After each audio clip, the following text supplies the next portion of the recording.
Welcome to Your Scary Stories Live, the podcast/show. It's both, right? I think podcast can be video these days. That's acceptable. Some of the old guard has fought me on that, damn it. But I'm going to go with it. This is the show where we share your scary stories live across all social media right now currently, and we're going to share some awesome, scary stories, some true, or at least the people that submit them said they were true. So I'm going to go with it. I believe the people. Yeah. These are true, scary stories. And joining me, of course, are Luke and Jack, fellow podcasters on other activities and longtime friends. Are you guys feeling scared yet? A little bit, yeah. Spooked out. The pre-roll with some spooky music. The pre-roll went so damn fast too, and you're out there trying to actually set something up. 5 minutes is like that when you're waiting on, you're wanting to do something here. Yeah, I was so nervous. I was like, how can I get this done in time? But I made it work. I don't really know how, but just to explain how this works, we're going to take turns sharing some stories that have been shared, and we're going to share it with you, the social media world, and YouTube. And I don't know, is YouTube a social media? I think it kind of is. Yeah, I would call it one, yeah. In its own way. So I've got a couple stories. Jack has a couple stories, and Luke was the overachiever. He has one story we're going to share this evening. I guess I could go ahead and try to set the scene here. We'll get some music going, like get the scene, get the vibes going. You hearing it? Am I loud hearing it? Oh yeah, I can hear it. Yeah, he hears it. Is it too loud or is it good or not, Luke? No, it's good. It's good, okay. Well, I will start this out then with a story that I have here. This is the first story of the night that we're going to share. This is Ice Cream Truck Scary Story. Wow. So the person that submitted this wanted to be anonymous, but this is, I'll go ahead and get into it here. I lived with my parents until I was 28 years old. We lived in Camden, Maine, a rural boat town.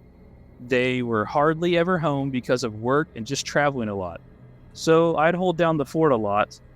My parents' property is large and private. They were not home. I'd often throw little parties. This is one of those nights I was going to throw a party. Ooh, wow, that's exciting. Everybody likes a party. I had 10 to 20 people over, and we all hung out in the backyard. It started around 6 p.m. because people started leaving around 11 p.m., and by midnight, everyone was gone. I was exhausted from a mixture of alcohol and being in the sun most of the day. That certainly made me more tired. I changed into my nighttime clothes and got into bed. But before I could even fall asleep, I heard something that anyone would not expect to hear this late at night. It was the sound of an ice cream truck. Only it was a tune I'd never heard before. It was a creepy sounding one. The tune continued to get louder until it seemed to be right outside. I laid there for a few minutes hoping it would stop. But when it didn't, I finally got up and I went to the window to look outside. I couldn't see anything from my bedroom window, so I went downstairs and looked out the living room window. I could vaguely see what had to be an ice cream truck on my lawn. My heart started pounding like crazy. I had so many thoughts running through my head. Who was it? Why were they here? And what do they want? I paced around the living room for a bit, not knowing whether to call the police, my dad, or simply wait for them to leave. The awful tune of the ice cream truck didn't stop, and it started making me go crazy. I decided to go out the front door to the porch. There I had a better view of the ice cream truck parked on the property, a little less than 100 feet away from my porch, parked in the grass. It wasn't exactly a typical looking ice cream truck. It was like a white van with ice cream pictures stamped and painted on it. I had a mixture of feelings, mostly confused and worried. Saying it was an abnormal sight would be a gross understatement. I stepped onto the grass with my bare feet and walked just a little bit closer to the van. The headlights weren't on, so when I got close enough, I saw there was no one in the driver's seat. When I got even closer, I saw one of the sliding doors in the van were open. I suddenly felt as though I could be attacked at any second. I looked around my surroundings in a panic, and then as quickly as I could, I ran back in the house and locked the door. Now, I decided to call 911. I asked them to please hurry, and the woman asked me to walk around the house to make sure everything was locked. I started from the main floor and worked my way down to the back door. The glass panel on the back door was suddenly shattered, and it was unlocked and the door was slightly open. I whispered to the 911 operator about this.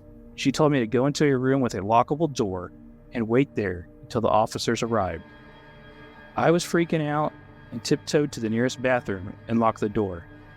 Then the operator told me to stay on the line, be quiet, and wait till help arrived. Just a few moments later, someone on the other side of the door tried turning the doorknob to open it, and then they started banging on the door. They actually banged 3 times.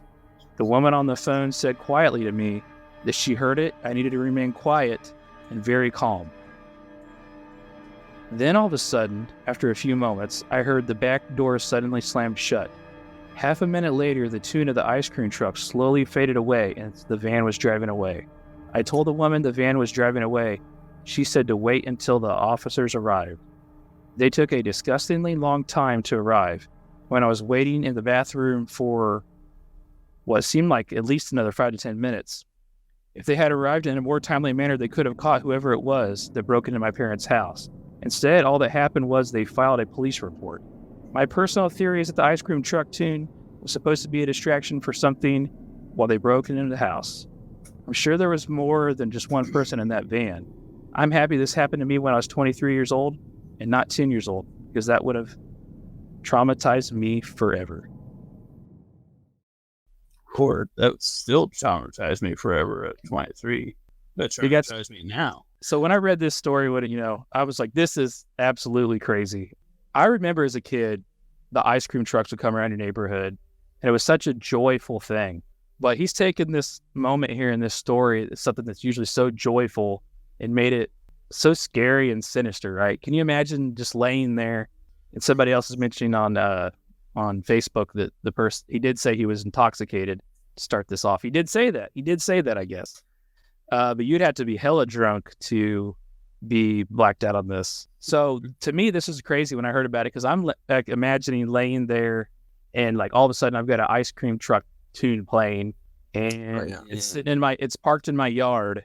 But I mean, is this a tactic you guys believe could be done to try to break into a house? Yeah, I could see that happening. I mean, there are definitely similar things that people do, like, like dress up as a, gas company employee or something like that to get access to your house. So usually some sort of distraction or to get you out of the house. Or just to get in, like say, hey, I need to look at your pilot light. You come up with a gas company uniform on, they'll get in and then they could rob you or, kidnap you or whatever. Things like that have happened. And so something like this being a tactic would make sense to me. This story stuck out to me because, like I said, when I was a kid, there was a creepy guy that would drive the ice cream truck around town. So I actually thought about that creepy guy as I was reading this scary story that was submitted. So calling the police, just remain quiet. As you read so many of these stories and you hear so many of these things, it's always just lock yourself in a room and be quiet. I don't know if I would be going outside if I wasn't armed or something, but nevertheless, I mean, I don't think when you hear an ice cream truck, you just automatically assume something terrible is happening. You'd probably be really intrigued. Yeah. You think, well, I'm going to have a nice, delicious treat. Of course, depending on the situation, you might not be thinking that, but in this case, I don't know. It would be a confusing situation a little bit. You'd be like, well, why is this truck here? Any final thoughts on this story before we move on? What do you think about it? I mean, yeah, I think it's a very plausible story. It's definitely a very terrifying story. Any home invasion story is infinitely more, scary than simply like ghosts and goblins and stuff like that, because like this definitely happens every day all over the country, all over the world.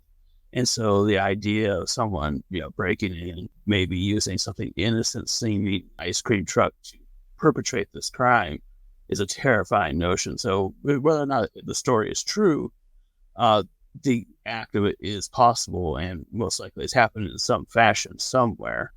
And it is a pretty scary story. Some wrestling soap opera commented on TikTok, it would be nice if ice cream truck pulled up at night. Yeah. Do they even do ice cream trucks really anymore? I mean, I know this story is probably older when he was younger, but I haven't heard an ice cream truck in a while. If you're listening out there and you still hear ice cream trucks, let us know, because I sure haven't. What about you guys? Not in a long time. Actually, I don't know if I've ever heard. I mean, there was the Schwan Man, but he didn't really have That's one man. There used to be an ice cream truck that came by our neighborhood, and we never went to it because we never really had the extra money for it. Yeah, well, can you say? All right, so we have Jack up next. Your scary story. We'll go ahead and let you kick it off here, Jack. What scary story do you have? So this one comes from the Shockwave 4. Oh. And it's a little bit shorter, but they were talking about a time when they were 10 or 11 years old. They were playing outside with their brother and their friend. And it was in the backyard, actually. And it says that we ended up going over by a big pine tree. And my friend finds this butcher knife on the ground. And underneath it seems to be a bottle of ketchup. And then along with that was this what appeared to be like a gopher or some kind of animal that was just had been killed, and some of it was eaten. And this was all laying next to this kind of like tree stump that was like, they had like a large backyard and kind of like went into the woods a little bit. And they went and told their parents about it. You know, they were just kids, and they ended up calling the cops. The cops said that there was someone that was kind of like suspected to be in the area. That was it was very foggy memory for him because he was so young. But he remembers his mother telling him that it was something about there was this criminal that was kind of like in the area, and he was under the custody of his dad at the time, so he wasn't like, you know, Incarcerated. Yeah, he was just kind of like with his dad, and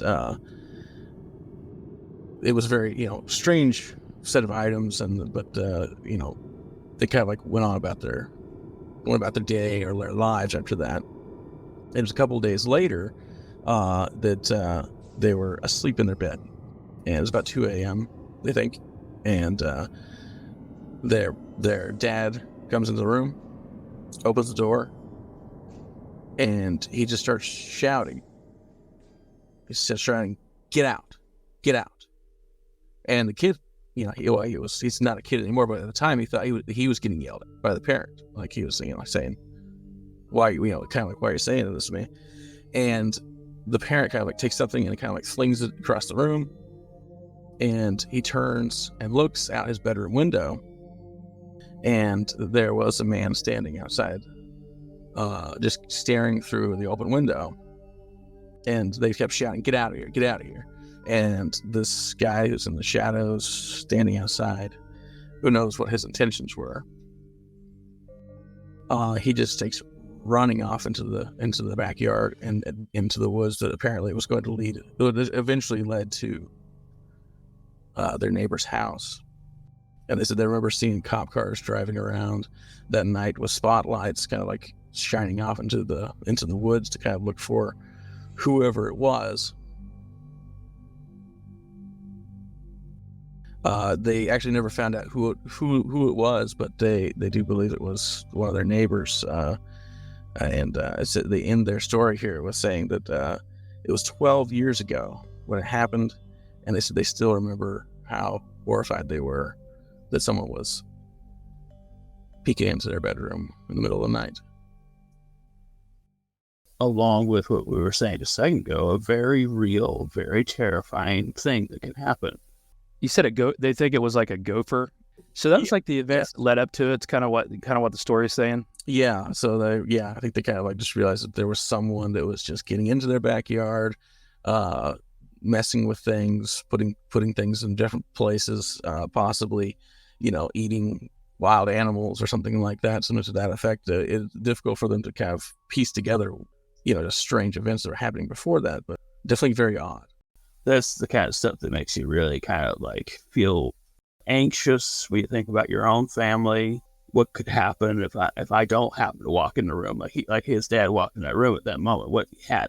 I think the crazy part is how he's talking about his dad shouting at even description like in the shadows. And obviously it's at night, but I see what you're saying because you have like lighting that kind of lights up a certain area outside, just like vaguely, whether it be the moon, whether it be a outdoor light. So just bit off, standing out of, I guess, what the person thought would be where you wouldn't really be able to see them. They're standing there for a reason, Yeah. just shouting at them. Not to mention, you got like a certain number of years going by. Some of the details might get fuzzy on you. You're like, maybe they got a good look at him, maybe they didn't. Man, that was a creepy story. I think that's another one where I'd be traumatized as a kid. How old did he say? How old did this person say they were? They said 10 or 11. They don't know the exact, I think a little 10-year-old Jack would be scared. Oh, yeah. I'll pick it up here on the next story. It's interesting that you say that because I believe that in my story that I have here, this person was 10. Okay, they said they're 12, but we'll get into the story here. So this is the next story. This is I titled it A Scary Bedroom Story by Michael Welsh. He had shared. Thank you, Michael. I'll go into it here. I had the one bedroom in the house that wasn't on the second floor. My parents' house was a high ranch. When you entered the house, it spun off into 2 floors, with 1/2 flight stairs going upstairs and 1 downstairs when you entered. The downstairs level had the den, garage, my bedroom, and a bathroom. The other 3 bedrooms in the house were all upstairs. Since I grew up the oldest and the only boy in the house, 2 sisters, I got the room downstairs because it was the biggest and technically the coolest. After I turned 10, my parents gave my twin bed to my little sister, and I got a full-size bed, which was a bit of an upgrade because the room was big and it certainly fit a bigger bed better. When I was 12, my little sisters were around 5 and 8. So at this age, I would be allowed home alone, but my 5-year-old sister wouldn't be left alone with me, and my 8-year-old sister would only be left alone with me if my parents weren't going to be gone for too long, or if they were just going to be gone for long periods of times of the day. If they were going to be gone for long periods of times today, they'd take both of my sisters. For this short period of time, I'd say like 3 nights in a row, I was waking up in the middle of the night for no reason, and I'd have trouble falling back asleep. Considering I was only 12 years old, I knew I shouldn't be having problems sleeping at this age.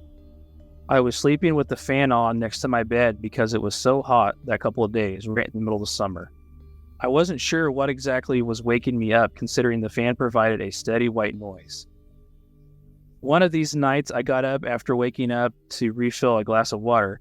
I went into the bathroom right beside my bedroom to fill up the water in the sink there. And as I was filling it up, I thought I heard something come out of the inside of my room. I turned off the faucet and then just listened now for a moment, but there was nothing. I didn't hear anything except for the sound of the fan in my room. I walked to the doorway of my bedroom and I couldn't tell what it was, but something was creeping me out about my room. So I went upstairs to the living room and decided to sleep on the couch that night. I fell asleep eventually, but that same night I woke up again, this time to noises from the kitchen. I glanced and I saw the glow of the light from the fridge and sounds of someone rummaging through it. The way the floor set up at that kitchen was, it was out of view from the couch in the living room, so I couldn't see who it was in there. I just heard the noises of somebody going through the refrigerator. Eventually I heard the refrigerator shut, then footsteps walked away downstairs. I was drowsy, so I went back to sleep. I believe it was the next day that my mom was folding clothes in my room, and she told me that my room stunk and I needed to clean up. Whatever that smell was. I ignored her because I really didn't smell anything, but I wish I wouldn't have ignored her. That night, our dad turned the air conditioning on finally because it just simply got too hot. After we all watched a movie as a family together, everyone started getting ready for bed. I went to my room and played video games for a little while before eventually going to sleep. So when I decided to turn off my TV, I also turned off the console and rolled on my side to go to sleep like I always did. That night felt a little bit different because I didn't have the fan on because the air conditioning had been turned on. There was just the sound of the air blowing through the vents for the central air unit, the vents coming through the ceiling. Eventually, I was able to fall asleep, but a sound woke me up shortly after. I didn't know what the sound I heard was because now, all of a sudden after I was awake, all I could hear was the air blowing through the vents in the ceiling. After a few minutes, it stopped blowing air in the room again and went completely silent. I heard some breathing, but it wasn't my breathing. I looked around the room. Part of my childhood innocence assumed it was my younger sister pranking me. I looked in the closet, but didn't see anything. I got on the floor and looked at the only other place I could think of to look. under my bed. I lifted the little piece of cloth that dangled at the bottom of my bed, and I saw a very large person laying under my bed on a pile of blankets. The person's head was facing me, but their eyes were closed. I fell backwards and basically crab walked out of the room as quickly as possible, and I screamed, "Dad!" I heard my parents' door swing open, and my parents came rushing out of the room, looking concerned. I pointed in the direction of my bedroom and said, "Under my bed." My dad went into my room and pulled out this very large, dirty-looking man. I remember my dad quite easily physically forcing the man outside as my mom called 911. I'm sure he went to jail for a while or something, but maybe not, because he had to be homeless. Who knows? This did a lot of mental damage to me. I didn't even want to sleep in my room anymore. I didn't want to sleep in the house anymore. I had to sleep in the middle of my parents for a while. My dad installed security cameras all over the house. We threw out all the food in the refrigerator that had been opened because we had no idea what he had got his hands and mouth on. The fear of someone being under my bed stayed with me for a long time. We don't even know how long he was hiding under the bed. It could have been a few days or even longer. The smell, the person going through the refrigerator, and the fact that I kept randomly waking up those few nights all made sense now. Whether he meant harm or not, having someone hiding under your bed is every child's biggest nightmare. Lot to unpack with that one, Michael. Thank you for sharing that story. Wow. Horde. Yeah, that one would be very difficult. You really want to feel safe in your own room.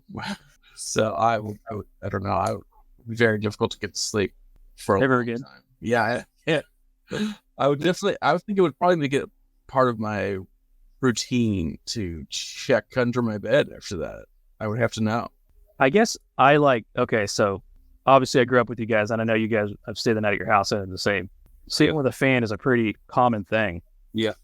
Yeah. So when I was reading this story, I could relate to that just silence when there's no fan, but especially like when your air conditioner and your heater's running and then it suddenly turns off and it's just dead. It's just absolutely silent at that point. One, you're used to sleeping with a fan. Two, your air just shut off and you hear breathing, snoring, whatever it was, and it's not yours. Yeah.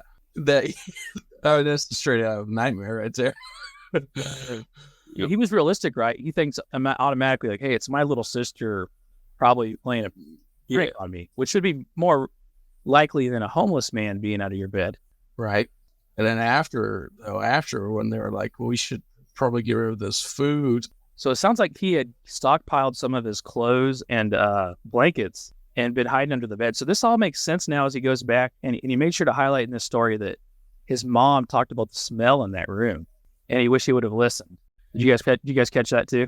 I didn't catch that until just now. But Yeah, so he should have checked then. Yeah. Of course, Yeah. is there ever a good time to check for a homeless person underneath your bed? I'm checking tonight. This story terrified me, guys. I was scared. If it wasn't for the fact that my bed is like a platform bed with like shelves underneath, like nothing could be underneath, I would probably also look. I'm checking anyways. No. I'm checking under my bed. I'm trying to think what that's called. Like, I think that's called the skirt of the bed, right? Yeah. My verbiage right there.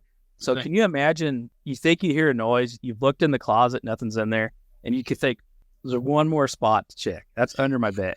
And as you slowly lift up this skirt of your bed, it hangs down to the ground, you see a person in there, under there, sleeping. It blows my mind how terrifying this would be. Oh, there's two things there, because I was like, first of all, I was like, I'm glad this person was asleep, right? Because imagine seeing someone like eyes if they were awake. Then he says he crab walks out. Yeah, that's what I want to do. I want to get out. As a kid, as he ended the story with, and I'm going to agree with it. As a kid, the most terrifying thing is like a monster or something being under your bed, and that became a reality here for Michael. Well, I have dreams about that one, and not good ones either. No. We'll move on to the next story here. Luke, it's your turn. So I've got a bit of a different one from the rest of y'all. So mine is a mixture of stuff that definitely happened and a little bit of mysticism and magical stuff that may not actually happen, but who knows, I'm not going to be the one to explain how the universe works, but this is some interesting stuff that actually happened and is actually kind of terrifying. This actually comes from a user that that I had read, and his name is I know I am very hot. It's not an erotic piece, though, thankfully. So that's his name? Hold on, that's his name? Yeah, I am. Okay. I know I am very hot. That's his username. But he's got a hot, spicy story for us here. Yeah. Also, I want to say this in advance. English is not his first language, so I'm going to try to read this as normally as possible, but some of the words I might stumble over because of the syntaxing, but okay, should be good. Okay, back in 2010, I was 20 years old. It was my sophomore year in university. I found a bunch of old and antique photos of the family from my grandpa's side, my father's father, taken in 1910, 1915, 1917, 1920, and 1935. Two photos caught my attention, which were taken in 1915. Each photo had an inscription. One said, "This photo taken March 15th, 1915, of the Dhaka with a stamp saying Surat, India. I am Thai, but the family photo was taken in India. One photo is a group photo consisting of 10 people wearing all white, and the women wore a huge amount of gold jewelry on them. The second photo consisted of 12 people taken in the same area, but are moved up to the second floor of the house. I took these two photos to my grandpa and asked where they were taken and who are they. Grandpa looked at the photos for a few seconds and said, "Oh, this is Dad's house, the great-grandfather, in Surat, India. The haunted mansion I used to tell you about when you were young." At that time, my grandpa was already 95 years old. He took the first photo and told me to move close to him, and he started pointing. The man at the back on the left is my dad. That's the great-grandfather. And the man next to him is my half-brother. Dad married my mom when his first wife passed away. In the second row, the lady on the very left is my mom, the great-grandmother. As you can see, she looks quite different from the rest because she is Siamese, or what they called Thailand, at the time of Siam. So, at the time this photo was taken, I was inside her tummy. That's what the grandpa said. The lady next to her is another in-law, my half-brother's wife. The fourth lady sitting in the middle of the photo is my grandmother, so this would be a great-grandmom. The lady on her left is her younger sister, who remains single, and the rest of the people in this photo I can't remember. They look at the second photo. This is the right corner house facing the backyard beside the family cemetery. And you see the balcony on the right side of the photo. That leads to the third floor of the house, where there are 3 water tanks supplying for the whole house. It is where we found the in-law's body. And you see the infant that my half-brother is holding. He is my older brother and almost died from being sacrificed. He was saved by the in-law who was murdered later. The door behind my half-brother is my dad's bedroom. It's painted crimson red. Grandpa talked with a neutral tone, as if what he just said is a normal thing that happens every day. Then my grandpa looked at the first photo again, and he pointed at his grandma, the great-grandmother. This person killed, and he moved his finger to the brother-in-law's, or the half-brother's wife, killed her. And she haunted Grandma for the rest of her life.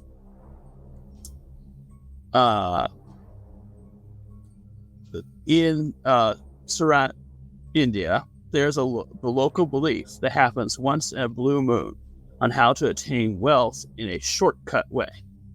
It's said that a child who was born in the early of the year with a specific body marking is the key person of the ritual. Once one of the family members receives a sign and information about the auspicious date, they will then have to princely dress the infant and put the infant in front of a specific cave instructed to them. You're allowed to go into the cave and take out treasure, and you never look back at the infant ever again. Yes, I know you must be like, what? How? Why? I asked Grandpa the same question. Why? And he said, greed. Greed is the only thing made you willing to sacrifice others in exchange for treasure. How? Grandpa said he heard the entity showed up in each family in different ways. It appeared to his grandmother in her dreams, saying if it wants the youngest infant, which would be the grandpa's older brother who was just born. The grandpa wasn't born yet. So the entity wanted this infant, dressed the infant up, and put him in front of this cave. And then he asked his grandpa, well, what is this thing? And the grandpa said, depends on your beliefs. Some say it's a demon, some say it's a deity. The Gujarati Muslim call it a jinn. I asked my grandpa, why did your grandma want more wealth? Because you were super rich at the time. And his grandpa simply said again, greed. So, back in 1915, his great-grandmother was still a few months pregnant with the grandpa. Her husband and stepson went back to Bangkok to work at their family business to get, and so she was the only one there that spoke Siamese or Thai, and in India. And so the grandma comes to her, the great grandma comes to her and says, I want your 1-year-old kid. I want to sacrifice him for this treasure. And she was just supposed to accept it. But the half brother and his wife, she was able to save the baby from being sacrificed. She figured out the date of the sacrifice. As soon as she got the information, she telegrammed the father and told him that this was going to happen. And so he got back as fast as he could and yelled at his mom, telling him she's not allowed to sacrifice his kid. At this point, the user, he asked his grandpa, what would happen to the infant if the ritual went forward? And he said what he had heard from other locals and from his father and other people is after you put the infant in front of the thing, you go in, you go get treasure, and you're not supposed to look at the infant ever again. And as you're walking away, you'll hear a snap, like a neck is being broken. And if at any point that you were to look back, the treasure in your hand would disappear, but the baby would be alive, but they would be either blind, unable to speak, or deaf. That was the downfall of your action of greed.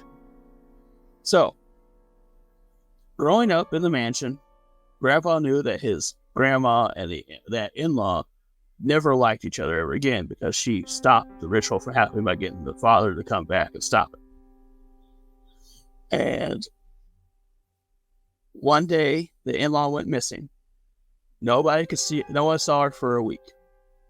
Then, one day, the housemaid went up to the upper level to check the water level in the tanks. She had to do every so often to make sure there was plenty in there. And she started screaming at the top of her lungs. Everyone rushed her. And they found the in-law's body was in the water. She was dead. She didn't go up there and drown herself. It was clear that she was murdered. And they knew the only person in the family that would do that would be the grandma. But she was also the matriarch of the family. There was no talking back against her. Then he said that his grandpa said that his grandpa started saying that he saw the ghost of the in-law a few days after the body was found. And then she started torturing the grandma every day, keeping her awake all night long, or like grabbing her legs while she's underneath, while they're sitting at a table. And she kept complaining about all these horrible things this ghost was doing. It happened for 8 straight years. Then, the grandma was on her deathbed, and she confessed to murdering the in-law because she prevented the ritual from happening. And then she died, and the ghost seemingly disappeared. Then that infant that was going to be sacrificed lived into their early 90s and then passed away of old age. And his grandpa then went on to tell him, he said, India is a land of wonders. Everything that you could imagine could be found there. A magic trick, all the rituals and paranormal activities, and living folklore can be found there. Lot to unpack here. Wow. There's some comments from across social media. Some would say, what a story on YouTube. Someone is saying, Luke has watched too much anime. Yeah, this was an interesting story to me. I like stories from other countries a lot. Yeah. I like reading, especially folklore and mysticism. I do believe that this woman was going to sacrifice this infant. I do believe that's a true story. And I do believe that she murdered, because she did confess it to all their assembled family that she did murder that woman. Whether you believe in the jinn or you believe in any of the other stuff, like the ghosts, that's up for, interpretation for everyone. But this was definitely a thing that happened. And, it happened all over the world. It wasn't just India that had folklore, ritualistic sacrifice and stuff like that. So I found this to be a very interesting story because that kind of dark magic is definitely something I like reading about. Obviously would never think that was a thing that anyone should do, but I do think it's a really interesting part of human history is reading these dark rituals and things that people had done. Some more comments here. Encore Luke. Someone said it looks like the next plot of the next Paranormal Activity movie. Someone said, Yeah. Wait, somebody actually typed all this out? Yeah. It's I paraphrased him a little bit. There was a little bit I didn't go into because voice was starting to dry up and I couldn't say it all. But yeah, there was more. It was a very long story, and I found it very interesting. Well, I said earlier I was giving Luke crap that Jack and I had these more stories than him that we were going to read tonight and how unfair it was. But after listening to your story now, I can see why you have one thing. You Just pick the one, yeah. Yeah. Yeah, it's like Babe Ruth. You knock it out of the park. It doesn't matter for you. Your thoughts, Jack? I mean, it's wild, because just so much happened. But also, I don't know. I guess I kind of do believe in, that type of stuff, the supernatural stuff. And so, just the thought of it out there in the middle of the woods, this djinn that requires such a intense thing for something so small like money is unsettling. Is money and greed the root of all evil? Is that you're telling me? Well, greed, I guess. She was really that worried about the sacrifice not happening, though. They're willing to Murder someone. Yeah. They were always people who supposedly did this ritual had something of great value given to them, something that beyond what a normal rich person, which they were normal rich people. So this was something that she was thinking, wow, it's something so wonderful. Holy shit. Jack, you're up next. Okay, well, You can't top that. no, I'm not going to try to top it, but this next story, I do have another one, so I do have this one here. And this story is from someone that also wanted to remain anonymous, so I'm just going to, respect that. And they kind of start the story off with, like, they're going to, they're hanging out with their friends. It's like after work, and it's kind of like a normal kind of night for them. And the normal night for them is to go out into, like, this kind of secluded area and smoke some weed. Okay. They said it was about midnight, and we were doing the usual, smoking and listening to music. We noticed a local police officer driving around with a spotlight in this nearly empty parking lot. Paranoia set in, so we put out the bull and waited in silence for him to leave. Eventually he left, and we continued on. all of a sudden this woman came out of nowhere, totally ragged, stopped in front of our car, staring into the windshield at us. Shivers went down my spine as I couldn't get over why she would have been doing this. Like, why just stop and stare at you, kind of thing. And she eventually walked away. And at that point, I was just ready to leave. As a police officer, you're kind of like, party coming, getting busted up here, and there's people staring at us.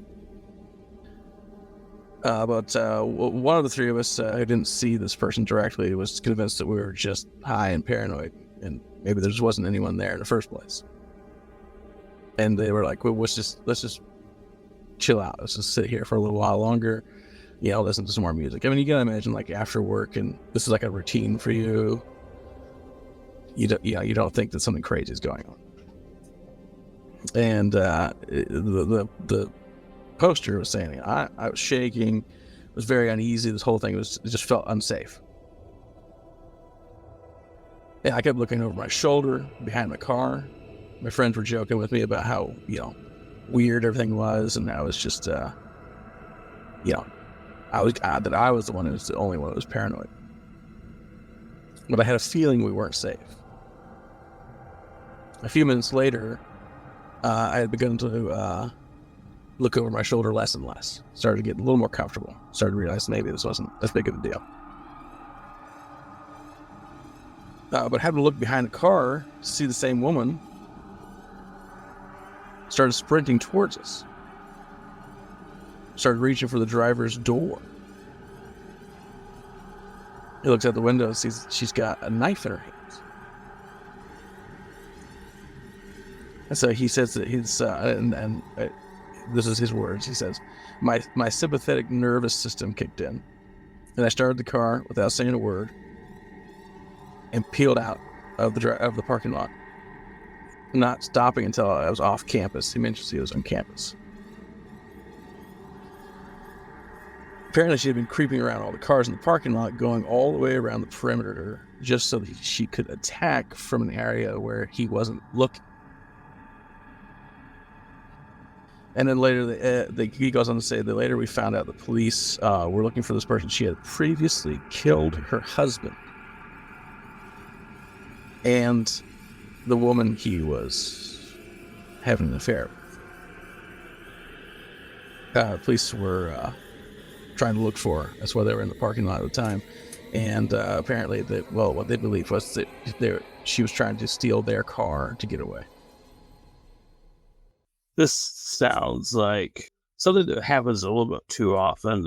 This happens a lot, actually. I've seen different, like, unsolved mystery files or stuff like that, where someone who has committed like a horrible crime then like sees no other way out but to try to get away fast, and they will try to steal from someone else, and they might even try to kill someone else to get away.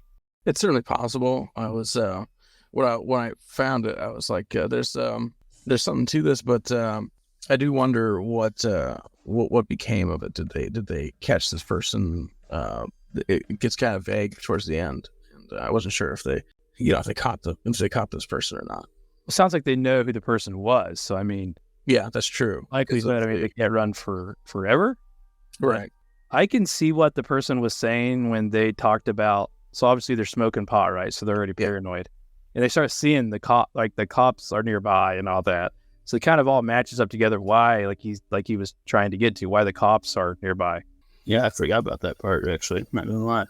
Well, it wasn't near as long as Luke's story. Oh, well, I think I'm going to share the last story this evening. This is submitted by Alicia L, and it's called, I've titled it just after reading it, The Scary Baby Monitor Story. We'll get going here.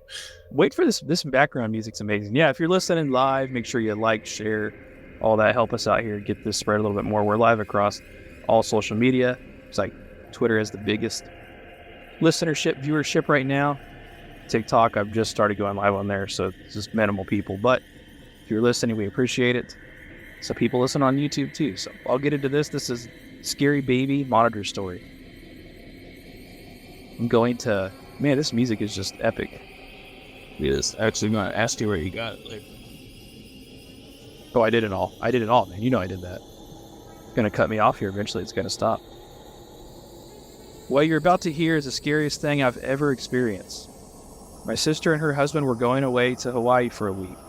My sister asked me to stay at their house to watch my 2-year-old nephew, Sean, for the duration of the trip, which was planned to be about 9 days, it sounds like.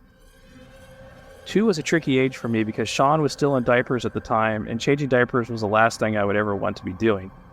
But family's family, and I had to return the favor to them. Makes sense, that's kind. I slept in the guest room upstairs for the duration of the stay. By the 3rd day, I had everything down to a rhythm. Wake up, feed him, do my work in the living room while supervising him as he played, feed him again, then put him to bed. My sister had a high-tech baby monitor that connects to a touchscreen tablet. You know, the kind with a camera on it. It records sound and video. The camera recorded from above Sean's crib and sends information, real-time notifications, directly to the tablet. I would keep the tablet beside me while he slept, no matter where I was, the living room, the bedroom, or anywhere. Midday most of the time, he would get sleepy, and I'd take him to his crib for a nap. On the 4th day, while Sean was taking a nap, I was in the backyard at my sister's, sitting in the outside bar area. I was on my laptop with a baby monitor tablet right beside me. Sean started laughing at something, so I checked the tablet. I saw him standing in his crib. I knew at this point in time, it was time to go up and get him out of his crib. I took him back outside with me, and he played in his little electric toy car for the remainder of the day. I just watched Sean play with his toys while I would either be doing work on my laptop or just watching something on TV. Shortly after dinner time, I changed him one last time and laid him down in his crib to go to sleep. An hour or so passed by where there wasn't much else for me to do, so I decided I'd go ahead and head to bed in the upstairs guest bedroom.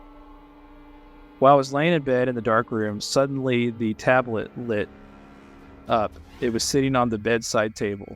The tablet would go off if it detected a certain amount of sound or movement. I was comfortable with the position I was in and didn't really want to get up, but I noticed the tablet went dark, but I still heard Sean making sounds, the sound of laughter. I decided I'd go ahead and check the tablet. I got confused when I picked up the tablet and saw the screen was black, yet it appeared the screen was still on. I heard Sean say the word "yeah" to somebody or to something as he continued laughing. Something didn't feel right, so I decided to go check on him. On my way to Sean's room, I was calling his name. When I entered the room, he was standing in his crib. I asked him why he was awake and to whom he was talking to. He then tried reaching for something above the crib, but his short arms couldn't reach it. It seemed like he was trying to reach at the camera for the baby monitor, so I pointed at it and I said, "Camera?" And he then replied, "Yeah." I picked him up to give him a little lift to see what he was trying to do exactly with the camera. As I lifted him, he used his little thumb to cover up the camera lens. My heart suddenly sank as I began to put pieces together. Somebody would have had to shown him this, and the reason the tablet went dark was because somebody was covering it. But I knew it wasn't Sean because it was literally impossible and he couldn't reach it. I asked Sean, "Is someone in here?" He responded by pointing at the room's closed closet door. I picked him up, ran outside to the neighbor's house, pounding on the door while screaming for help. An elderly woman answered, and she let me in to call the police with her phone. While I was making the call, she was comforting Sean. Shortly after, the police showed up and said that they checked the upstairs closet and it was open, but nobody was inside. The fact that it was open says everything to me. Somebody was in Sean's closet. They must have made an escape when I took Sean and ran to the neighbors. The officers told me to stay at someone else's place for the night, and the elderly woman next door allowed us to stay there. After that, I watched Sean at my apartment for another night. My sister and her husband had to cut the trip short after hearing the news. Yeah, obviously I have kids, right? So when I first read this, the submission, I thought, man, that's actually crazy, because we all have these everything's so high tech today, right? Like growing up, people had these little baby monitors, just had sound, but now it's advanced to the point with video. And I've actually used this for my youngest child as well. So when I was imagining just the realization that when you finally come to the conclusion that somebody was covering it up while you're looking at it, because that makes sense, right? She's saying that all of a sudden the screen went black, but I was still hearing voices. Right. And you can tell when you look at like a tablet, if the screen is still on, but just like dark. Yeah, absolutely. You can tell when the screen's still on because it's like still has some lighting, around the surface of the tablet, but you also still are hearing sound. So then when you go up there, right, and the kid and little kids that age always do what they're shown. That's like the immediate reaction, right? Yeah. So the fact that she picked him up and he wanted to play with that camera, and when he did, he covered it up. It was like, oh shit. Closet doors closed. Then as the cops search the house, the closet doors open. So yeah, the closet doors open, and so whoever was in there, if there's presumably there's someone in there. Yeah, they heard someone say, "Is someone here?" Then heard you running out of the house with a kid. Yeah, well, thank goodness they did. Yeah, you don't know the intentions. You're right. Like this person, you don't know. They made a very quick snap decision to get out of there because they tarried just like a few seconds. It could have gone a whole lot worse. Yeah, I think the thing that she talked about at like lunchtime, that this, like, she implied that this happened, but she didn't pick up on it. Like, I don't know if you caught that. So this person was lying and waiting for a while. Right. This is so wild. It's like you just can't even get your head in you can't get your mind in the head of someone like that. And I think for me, like, you were asked to do something really important, like watch your sister's kid, and you're staying at their house. It's not your house. This is a huge undertaking. You're changing diapers, you're feeding the kid, and it's your responsibility to take care and protect this kid. So, man, it's just bone chilling to me. I certainly felt like this one hit close at home to me when I read it.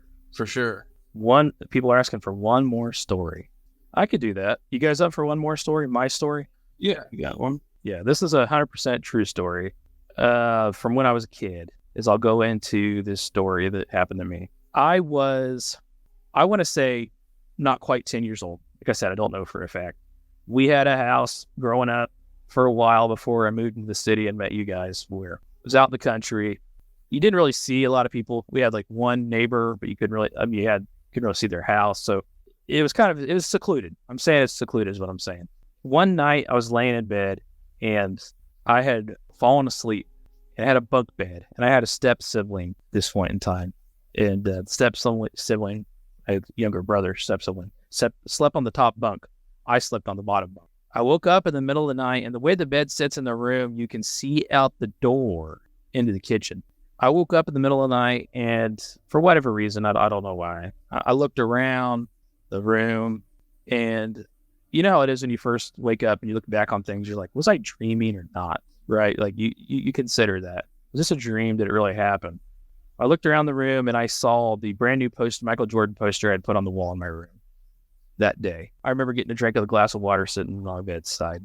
And as I laid back down, my little brother's arm was hanging over the stepbrother's arm was hanging over the edge of the top bunk. I laid down and kind of turned my head to the side, and I could see out the door into the kitchen. And when I looked out there were 3 figures standing out in the kitchen, middle of the kitchen. Not terribly far away. I'd say about 10 feet away, probably. It's very dark. And the height of these and size of these individuals was interesting because, or entities, I don't know what it was.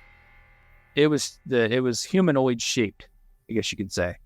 The size of them was very interesting because it was like 3 perfectly varying sizes. You know how you see those sizes on bumper stickers, like a family, like back of a window or something? You'll have like the dad, the mom, and the kid. Or heck, some of them get cute and have a dog on it. This was not the scenario. So the first person that I could see to my right would have been its left, was the tallest, then the shortest, then the smallest. And I couldn't see their faces. It just looked like the color of skin, peach, like a very circular form of a face with no figures on the face at all. Granted, it was dark in the room, but the size of everything was just so perfect, if that makes sense. It was odd. And they were waving at me in sequence. So one's hand would go one way, The other one's hand would go the same way. All of them, back and forwards. I'm terrified. I don't know what to do because the way the house was laid out, my dad's room is clear across the house. So I'm young, and I think if I scream for help, something bad might happen to me or my dad or my brother. I don't know, because it's a long hall. This person's literally between the room outside the kitchen and me, and then my dad's room clear across the house, my stepmom's room as well. I didn't know what to do, so I laid there and I closed my eyes really tight, right? Like, kind of pretend that I'm asleep. They're gonna go away, and it didn't. I opened my eyes back up. They're still there, waving at me, appear to be staring at me. Which I say that's odd because I couldn't see anything on their face, but they were facing me perfectly, just waving. So I hid under the blankets. And I waited what felt like for an eternity. And I took the blankets off my head, and they're still there waving at me. And I'm just terrified as a kid. I don't know what to do. I just hide under the blankets for so long, I eventually fell asleep. Then when I woke up for school, everything was fine. I still to this day don't know, was this a dream or did it really happen? Oh. Yeah, okay. That's definitely terrifying, but that definitely goes back to how I was talking about that I actually do believe in these like supernatural things. Yeah. Probably more perfectly remember stories of my own like that, but that also goes back to what I was talking about. Like, what about it when they can see you, right? It's one thing where it's like, oh, there's something weird going on. Yeah, but you can be like, well, maybe they don't see me yet. But when you said they were waving at you, it's undeniable, and it's like, I can't. That was actually the most terrifying part of that story. Yeah, I was at that point. I was like, no. It was so weird because then, like I said, I go back to what was I sleep? Was this a dream? And I brought up the poster and taking the drink of the glass of water because it just seemed so real. Now I get you can have a dream so real. I get that. Yeah, that one's definitely in the books of like. So years later, it was on MySpace because I haven't really told the story too much. I told somebody the story and they claimed to be a what do you call it, a medium, like a what's another thing, like a psychic, spiritualist, yeah. And I told them that story, and they said, and the lady said to me, "Wait, do you still live there?" I said, "No." Good. You need to make sure that you don't even think about it. Just make sure you're not even thinking about it. Just move on from it. I said, "Why?" She's like, I'm not going to tell you why, but I'm just glad you're not near there." And I was thinking, like, what the heck? What the hell? Like, then I tried to look up into it. There's a lot of different things out there and theories on stuff. Most of the stuff you'll find is like shadow people, but this just seems so much more real. Than shadow people. Yeah, there's a lot of different demonic things that are connected to things like that, but I'll never never experience anything like it again, and I certainly would never want to. But for me as a kid, and still to this day, I sleep with the door closed because it was weird for me. Yeah, definitely gonna be making sure my door's closed. I'm gonna be looking into my bed tonight, just in case. Yeah, that's 100%. I mean, that's exactly how I remember. Like I said, I don't have the details of some of these great people did in these awesome stories they shared with us tonight, but that's my story. Yeah, let us know in the comments what you think the best story of the night was. Somebody just commented mine. Somebody else. It was Wrestling Soap Opera. Thanks for hanging out with us all night on TikTok. Awesome of you. Other people are on Twitter. They're just leaving comments. They're leaving post replies, but somebody said the homeless man story takes home the trophy tonight. It's certainly hard for me to argue with the homeless man under the bed story. Yeah, I definitely want to hear more about other people's stories too. So hopefully we get some submissions on those. Yeah, for sure. Yeah, you can go to yourscarystories.com. There's also Your Scary Stories at Yahoo, or you can shoot me a message. I'm a podcast father on everything. Also, you can submit to it off the website or my website, Jeff Townsend Media. Of course, this is a Jeff Townsend Media production, and I'm thankful for all of you that submit your stories. And of course, I'm thankful for my friends Luke and Jack for taking the time to help me share some stories tonight. Yeah, it was great. It was great to be here. Even if Luke had, terrified. Terrifying. Luke's got to have a sore throat though after his. I always have a sore throat. I have a horrible one right now. Anyways, with that being said, we appreciate your guys' support as always, and we'll be doing this. So make sure you look out for us to go live across social media again. Any last words? Paranormalistic? Is that a word? I just said it. Word to leave us with here before I do my catchphrase? Definitely check your closets, check under your beds, close your drawers, and lock your drawers. That's what I'm going to be doing. Yeah. Well, yeah, always a good idea to do locking the doors and stuff.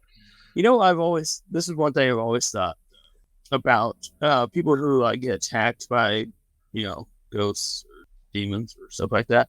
I've always felt like if they can touch you and do you harm, you can touch them back. So you might as well go down swinging. So I'm prepared if I get attacked by some sort of, peach colored entity like you described. I'm going to go out hard. I didn't know how else to describe it. It was like literally so peach. It was like a crayon peach color. Yeah, that just makes it worse. Everything is just worse. Yeah, it's absolutely horrifying. Not as horrifying as the green blob blocking between you two guys, but it's usually helpful to the interference, so we'll take it. I appreciate everybody listening to Your Scary Stories. We'll be back soon with more stories, with another journey you can go on with us. So, yeah, until next time, keep being you and keep being great.